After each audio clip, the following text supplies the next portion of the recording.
नमस्कार दोस्तों, Hindi auto news में आपका स्वागत है। आज हम बात करेंगे महिंद्रा के बारे में। महिंद्रा ग्रुप के चेयरमैन आनंद महिंद्रा ने कंफर्म किया है कि कंपनी BS8 ब्रांड को दोबारा जिंदा करने के लिए पुराने स्टाइल में एक नई मोटरसाइकिल पर काम कर रही है। क्रिसमस के मौके पर आनंद महिंद्रा ने BS8 मोटरसाइकिल का पुराना और स्पेशल प्रिंट ट्विटर पर साझा किया। इस प्रिंट में सेंटा क्लॉज BS8 बाइक चलाते नजर आ रहे हैं। ट्वीट में बताया गया है कि कंपनी ने नई BS8 मोटरसाइकिल पर काम करना शुरू कर दिया है और ट्वीट के हिसाब से इस बाइक को पूरी तरह पुराने लुक और स्टाइल में बनाया जाएगा।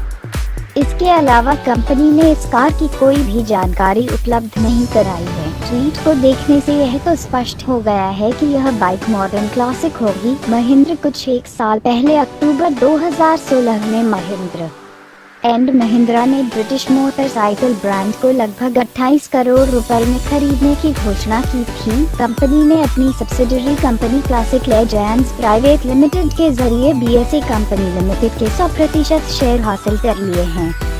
कंपनी ने यह भी बताया था कि पहली BS8 मोटरसाइकिल भारत में नहीं बनाई जाएगी और न ही इसे जल्द से जल्द भारत में लॉन्च किया जाएगा। यह बाइक यूनाइटेड स्टेट्स, इटली और यूनाइटेड किंगडम जैसे देशों में बेची जाएगी। महिंद्रा ने पहले ही बताया था कि कंपनी का ध्यान अब टू व्हीलर के प्रीमियम बाजार की ओर है, जहां कंपनी हालिया खरीदी BS8 और जावा मोटो के द्वारा बहुत सी बाइक्स भारत और पूरी दुनिया में लॉन्च करेगी। बता दें कि जावा ब्रांड के सभी प्रोडक्ट भारत में बनाए और बेचे जाएंगे। महिंद्रा ने पिछले अक्टूबर में बताया था कि पहला जावा प्रोडक्ट कंपनी से 2 साल में बाहर निकलेगा, जो वक्त 2018 के अंत तक खत्म होने वाला है। ऐसे ही कार और बाइक के लेटेस्ट न्यूज के लिए हमें फ्री में सब्सक्राइब जरूर कर लें।